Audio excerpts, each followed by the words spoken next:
Good morning all of you. आज हम लोग पढ़ने वाले हैं एम्पियर का तीसरा अनुप्रयोग जो कि है बेटा परिनालिका। उस परिनालिका को हम एक्सप्लेन करेंगे। साथ ही इस टॉपिक के बेसिस पे आपको एग्जाम्पल 7.18 और बुक के पीछे का आंकिक प्रश्न 7.16 और 7.17 ये तीन क्वेश्चन आपको सॉल्व करने हैं जो कि ऑलरेडी मेरे यूट्यूब चैनल पे अपलोडेड हैं। तो आप इस चैप्टर के प्लेलिस्ट में जाके वहाँ पे ये क्वेश्चन सॉल्व कर सकते हैं। अगर आप चैनल पे न्यू हैं तो चैनल को लाइक और सब्सक्राइब ज़रूर करें। साथ ही अपने फ्रेंड सर्कल में बेटा इसको शेयर करें ताकि उनको भी राजस्थान बोर्ड की सिलेबस का फ़ायदा मिल सके। देखिए, सबसे पहले हमें ये समझना है कि परिनालिका क्या होता है आपके पास। तो अगर मैं परिनालिका की बात करूँ तो आपके पास एक अचालक बेलन लिया जाता है। ये अचालक क्या है? बेलन है। ठीक है, जैसे मेरा मार्कर है, इसमें धारा का प्रवाह नहीं होता, तो ये मार्कर मेरे लिए क्या कहलाएगा बेटा? एक अचालक बेलन कहलाएगा। अब इस अचालक बेलन के ऊपर विद्युत रोधी तार को लपेटा जाता है। अब विद्युत रोधी तार का मतलब क्या है? जो सामान्य तार आप देखते हो जिसके ऊपर रबड़ की कोटिंग होती है, रबड़ की परत होती है, तो और उसके अंदर कॉपर का तार होता है, तो उस तार को क्या बोला जाएगा? विद्युत रोधी तार। उस विद्युत रोधी तार को इस बेलन के ऊपर इस प्रकार से लपेटना है। जब इस प्रकार से लपेटेंगे तो कुछ इस प्रकार की आकृति आपको फ्रंट में दिखाई देगी। ठीक है, अब इस तार का ये जो शेप आया ना, ये जो बेलना का इस प्रकार से शेप निकल के आया, इस शेप को ही क्या बोला जाता है बेटा? परिनालिका। तो परिनालिका क्या होती है? जब किसी चालक बेलन के ऊपर किसी विद्युत रोधी तार को लपेटा जाता है तो बनने वाली आकृति क्या कहलाएगी बेटा? परिनालिका कहलाएगी। तो परिभाषा लिखिए, किसी धारावाही चालक तार को बेलन पर लपेटकर जो आकृति बनाई जाती है उस आकृति को क्या कहा जाता है? परिनालिका।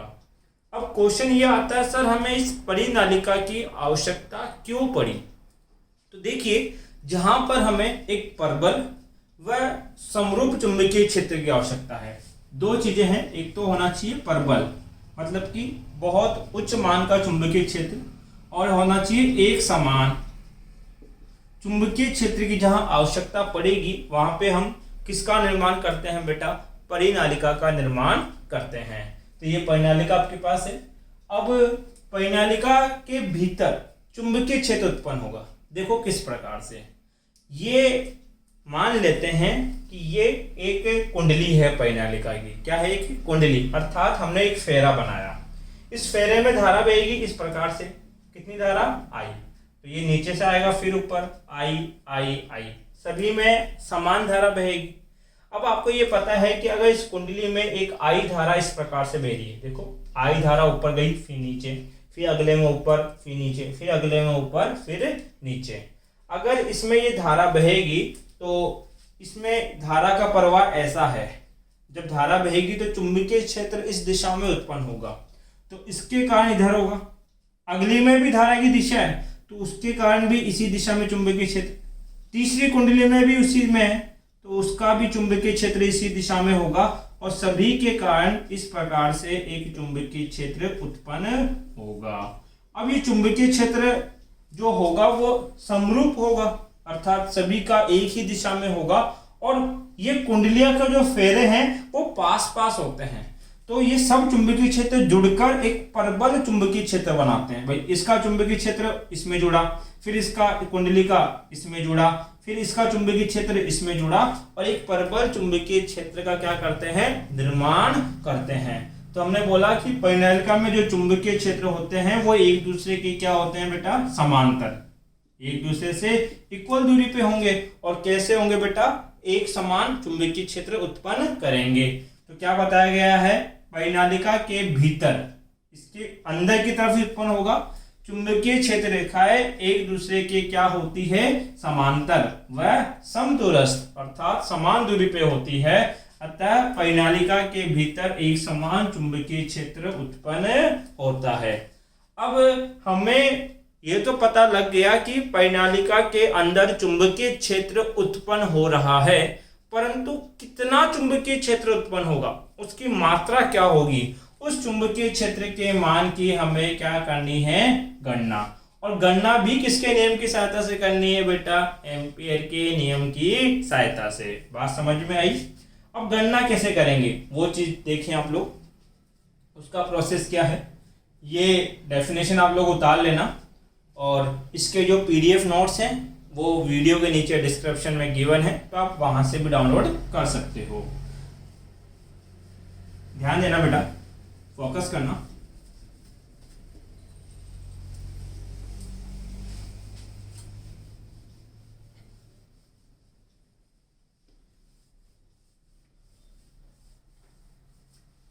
ठीक है, देखो परिनालिका क्या थी सर, एक बेलन था, ये बेलन, इस बेलन के ऊपर इस कुंडली को इस प्रकार से लपेटा गया ऐसे, तो ये जो आकृति बन के आई, ये आकृति क्या कहलाई बेटा, परिनालिका। ठीक है, ये परिनालिका है। अब इस परिनालिका में भी एक हम ज्ञात करते हैं बेटा, आदर्श परिनालिका। तो आदर्श परिनालिका क्या होती है कि एक परिनालिका वैसे बना लो, ये ऐसे तो बनेगी कुंडलिया इसमें, तो इस परिनालिका की लंबाई बहुत ज्यादा हो, ये इसकी लंबाई कितनी है, L, और इस परिनालिका की आकृति कैसी है, वृत्ताकार, तो इसकी क्या होगी, त्रिज्या। यदि परिनालिका की लंबाई उसकी त्रिज्या की तुलना में बहुत अधिक है तो इस प्रकार से ये जो परिनालिका बनकर आती है इसको क्या बोला जाता है बेटा, आदर्श परिनालिका जाता है। क्या बोलते हैं बेटा, आदर्श परिनालिका आपके पास है। क्लियर है। अब देखिए हमें इस आदर्श परिनालिका के लिए क्या ज्ञात करना है, चुंबकीय क्षेत्र।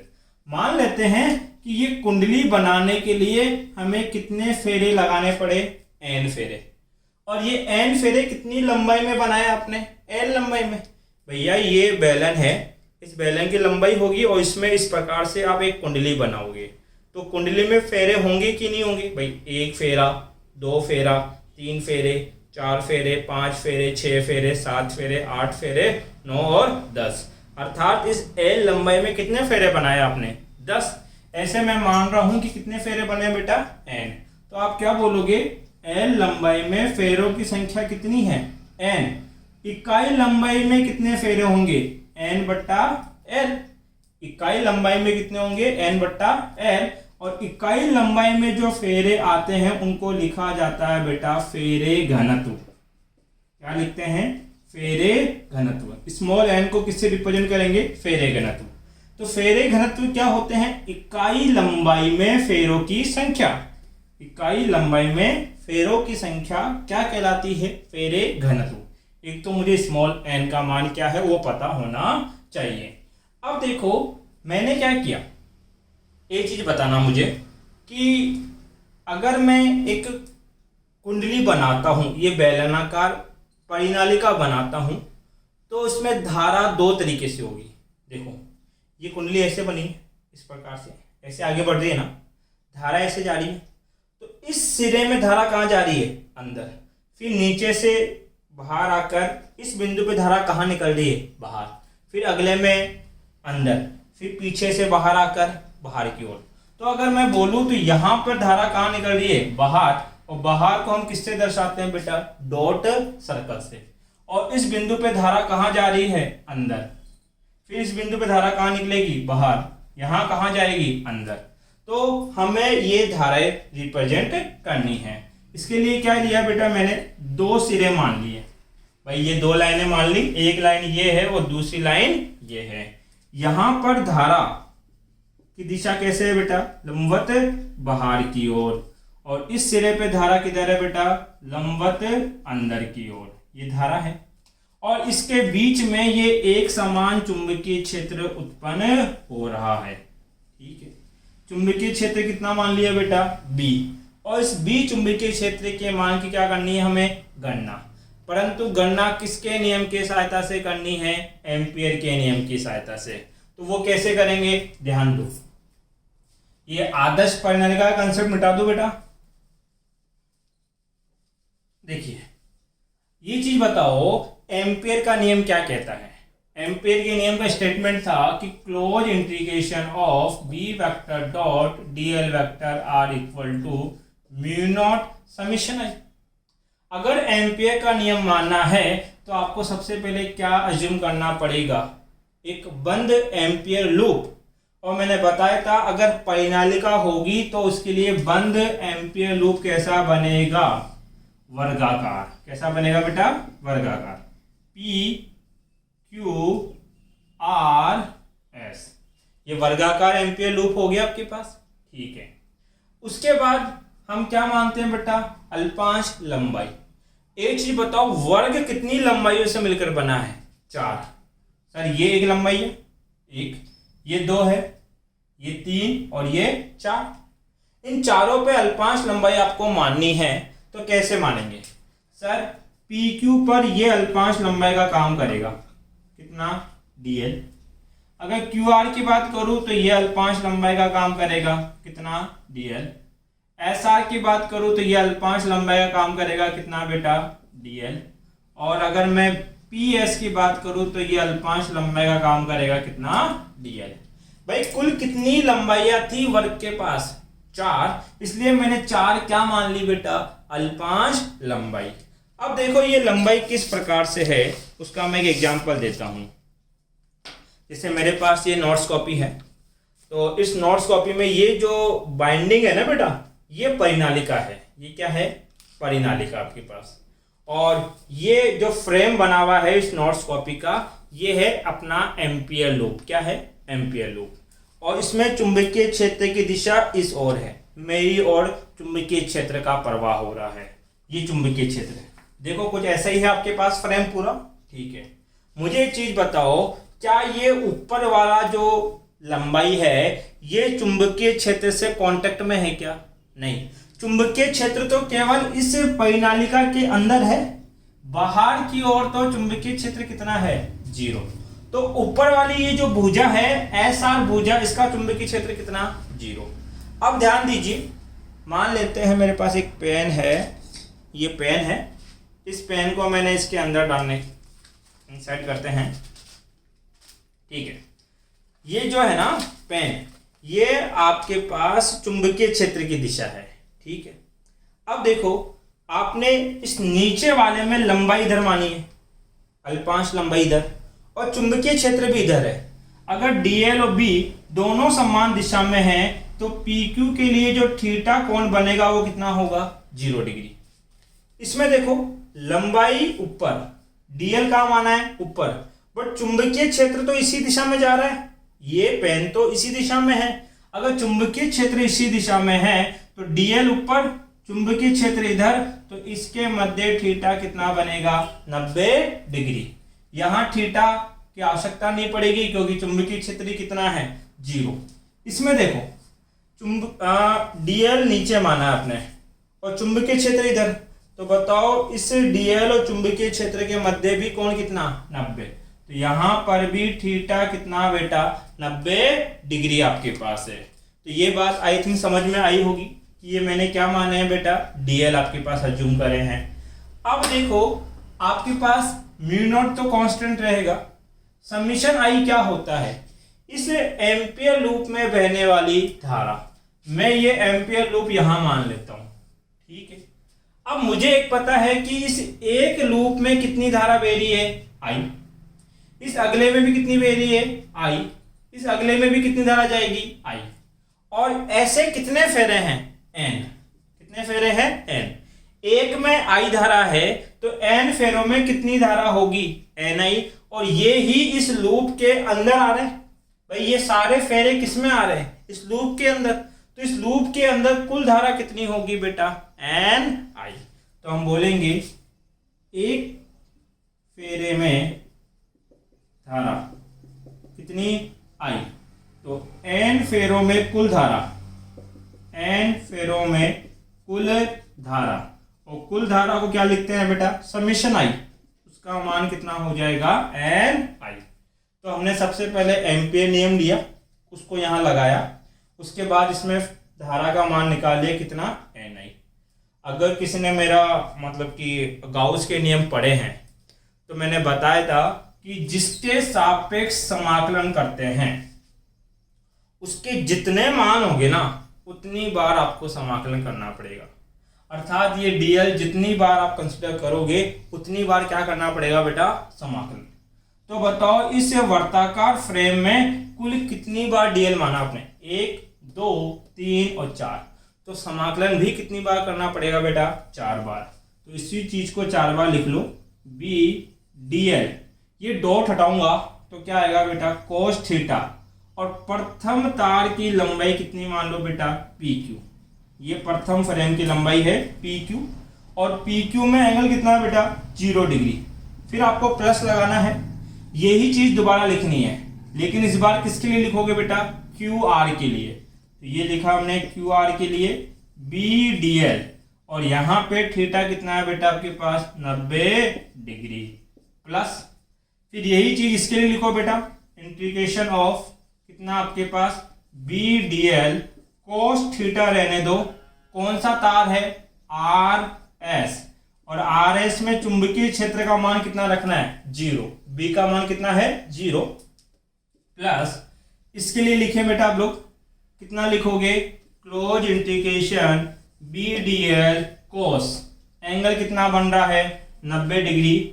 तार का नाम या फ्रेम का नाम क्या लिखोगे, पी एस या S P, equal to mu naught, बराबर में क्या चलता है, mu naught summation I. Summation I का मान कितना है बेटा, एन आई।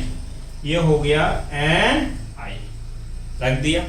ये चीज ओपन करना आई क्या, ऐसा क्यों किया मैंने, क्योंकि डीएल कितनी बार माने, 4 बार, इसलिए इसका समाकलन भी कितनी बार करोगे, 4 बार करोगे। तो 4 बार करके लिख दिया।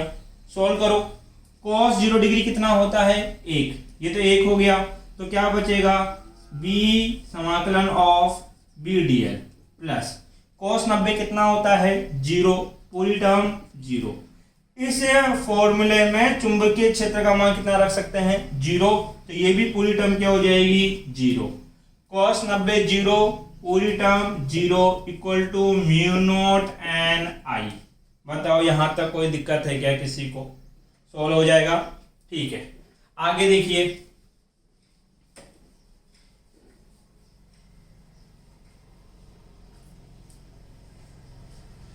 यहां पर डीएल के सापेक्ष कर रहे हैं, तो बी तो क्या है, कांस्टेंट, और कांस्टेंट कहा जाएगा बेटा बाहर। समाकलन ऑफ 1 डीएल, 0 प्लस 0 प्लस 0 का कोई मतलब नहीं है, बराबर में क्या चल रहा है, mu naught N I, mu naught N I. 1 DL का समाकलन कितना होता है, एल, तो B L mu naught N I. ऐसा करो, एल को बट्टे में ले जाओ, तो b equal to mu naught N I बट्टे में एल। अभी बताया था कि n बट्टा एल क्या होते हैं, स्मॉल n, जिसको क्या लिखते हैं बेटा, फेरे घनत्व, इकाई लंबाई में फेरों की संख्या। तो b equal to mu naught n बट्टा एल को लिख देंगे स्मॉल n आई। ये आपने चुंबकीय क्षेत्र निकाला, और चुंबकीय क्षेत्र किसके लिए निकाला बेटा, आदर्श परिनालिका के लिए। कौन सी, आदर्श परिनालिका। सबको पता है आदर्श परिनालिका उसको बोलेंगे जिसकी त्रिज्या बहुत छोटी होगी उसकी लंबाई की तुलना में। तो इस चुंबकीय क्षेत्र का मान हमने निकाला। एक बार यहां तक आप स्क्रीनशॉट ले लें।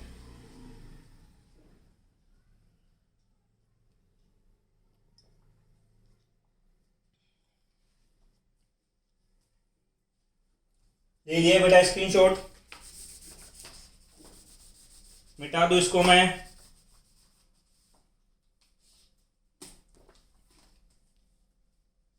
ध्यान देना, इसके 2 केस हैं, वो केस भी पढ़ना जरूरी है।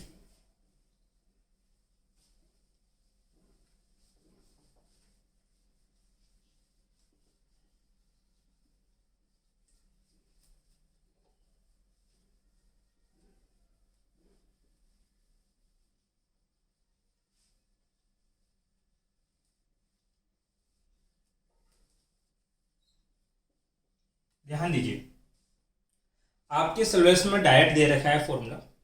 अगर इसी परिनालिका को हम बायो सावर्ट के नियम से ज्ञात करते हैं और नियत लंबाई की परिनालिका के लिए ज्ञात करते हैं, अर्थात अनंत लंबाई की परिनालिका या आदर्श परिनालिका की बात नहीं कर रहा, इस आदर्श परिनालिकाओं को और क्या बोलते हैं बेटा, अनंत लंबाई की परिनालिका भी कहते हैं आपके पास। ठीक है, तो अगर मैं बात करूं कि अनंत लंबाई की परिनालिका के लिए हमें ज्ञात करना है तो किस प्रकार से ज्ञात करेंगे, बायो-सावर्ट के नियम से, बायो-सावर्ट के नियमानुसार। मान लेते हैं एक नियत लंबाई की परिनालिका है, एक फिक्स लंबाई की परिनालिका है जिसकी लंबाई कितनी है, L। ये मैंने परिनालिका बना दी, ठीक है। ये इसका अक्ष मान लिया, ये इसका एक बिंदु कितना मान लिया, O। परिनालिका को मैंने यहां से बनाना स्टार्ट किया तो ये इसका हो गया स्टार्टिंग पॉइंट, और यहां परिनालिका खत्म हो गई तो ये इसका हो गया एंडिंग पॉइंट आपके पास। ठीक, अब देखो बायो-सावर्ट ने एक सूत्र दिया और वो सूत्र हमें एज इट इज याद रखना है। क्या दिया था, उन्होंने बोला कि अगर एक नियत लंबाई की परिनालिका L है और वो स्टार्टिंग जहां से बनता है उसके साथ ये बनने वाला कोण कितना हो, φ1 दिखाई दे रहा है, और एंडिंग के साथ ये जो कोण बनेगा ये टोटल ये कितना मान लो φ2, तो इस नियत लंबाई की परिनालिका के चुंबकीय क्षेत्र का मान होगा μ0 Ni बट्टे में 2 cos of φ1 minus cos of φ2, ये मान होगा। ये किसने बताया, बायो-सावर्ट ने। अब बायो-सावर्ट ने सूत्र दे दिया, ये सूत्र हमें क्रॉस चेक करके बताना है, किसके नियम की सहायता से, एम्पीयर के नियम की सहायता से।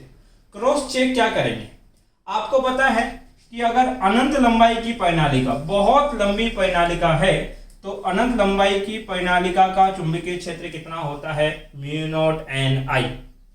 और अगर ये आधी अनंत हो, आधी अनंत कैसे होगी कि इसको ऐसा करते हैं 20 से कट कर लेते हैं तो इतनी मिलेगी, ये अनंत है भैया, दोनों तरफ से क्या है, अनंत। तो आधी अनंत कैसे होगी कि यहाँ 20 से क्या कर दिया, कट कर दिया, तो ये हो गया आधा अनंत लंबाई और ये हो गई अनंत। जब पूरे अनंत के कारण चुंबकीय क्षेत्र μ0 Ni आता है तो आधे के कारण चुंबकीय क्षेत्र भी क्या आएगा, आधा। तो आधे के कारण चुंबकीय क्षेत्र कितना होगा बेटा, μ0 Ni बट्टे में 2। तो अनंत के लिए चुंबकीय क्षेत्र इतना और आधे अनंत परिनालिका के लिए चुंबकीय क्षेत्र इतना। ये तो किसने ज्ञात करके दिया, एम्पीयर के नियम ने। अब बायो-सावर्ट ने अपना सूत्र तो हमें दे दिया, हमें तो केवल ये चेक करना है कि ये सूत्र इस अनंत परिनालिका के लिए और इस आधी अनंत परिनालिका के लिए भी लागू होता है या नहीं होता। केवल आपको यही क्रॉस चेक करना है। तो देखो किस प्रकार से हम लोग क्रॉस चेक करेंगे। टेंडेंसी देखिए यहाँ पे हमारी मेथड क्या रहेगा कि हम क्या करेंगे, इसको पहले एक अनंत लंबाई की परिनालिका बनाएंगे। तो ये परिनालिका देखो कुछ ऐसी है, ठीक है। स्टार्टिंग ये है, ये अक्ष है, ये जो कोण है ना, इस कोण को मैं क्या कहता हूं बेटा, φ1। और एंडिंग यहां होती है, तो एंड के साथ ये टोटल कोण जो बनता है ये, इसको क्या बोलता हूं बेटा मैं, φ2। अब एक चीज सोचो, अगर ये स्टार्टिंग पॉइंट बढ़ा दूं, स्टार्टिंग पॉइंट अनंत पे ले जाऊं, तभी तो अनंत लंबाई की परिनालिका बनेगी। ये सूत्र तो किसके लिए है, नियत लंबाई, एक फिक्स लंबाई की परिनालिका के लिए चुंबकीय क्षेत्र का मान बायो-सावर्ट के नियम से इतना आएगा। हमें अनंत के लिए निकालना है तो φ1 का मान क्या लेंगे, उस पर ध्यान देना है तो। अगर मान लो स्टार्टिंग पॉइंट यहां होता तो फिर ये एंगल बनता, स्टार्टिंग पॉइंट और लंबा करते हैं एंगल और कम हो जाता। अर्थात स्टार्टिंग पॉइंट अगर अनंत पे ले जाओगे तो φ1 का मान कितना होगा, 0 डिग्री। अरे बात समझ में आई। φ2 ये एंगल है, एंडिंग यहां है इसलिए इतना ही एंगल बन रहा है। एंडिंग को भी अनंत पे ले जाओ कि इसका एंड भी कहां कर दो, अनंत। दोनों सिरों से अनंत होगी तभी तो अनंत लंबाई की परिनालिका बोली जाएगी। तो ये एंगल आप देखो, जब एंडिंग यहां लेके जाओगे, दूर ले जाओगे, तो एंगल क्या होगा, पहले इतना था अब बढ़ गया, और दूर ले जाओगे तो अब ये एंगल और बढ़ जाएगा, ये लो, और बढ़ता बढ़ता लगभग कितना हो जाएगा, 180 डिग्री। तो φ2 का मान कितना, 180। यदि परिनालिका क्या हो, अनंत लंबाई की हो। अब इस सूत्र में रखो, हम अनंत लंबाई की परिनालिका के लिए चुंबकीय क्षेत्र निकाल रहे हैं।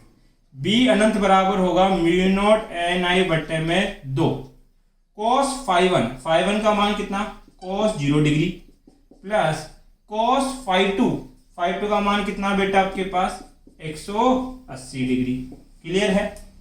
अब b अनंत बराबर कितना होगा म्यू नॉट एन आई बट्टे में 2 आपके पास cos 0 डिग्री का मान 1 होता है minus sine as it is cos 180 का मान कितना होता है बेटा -1।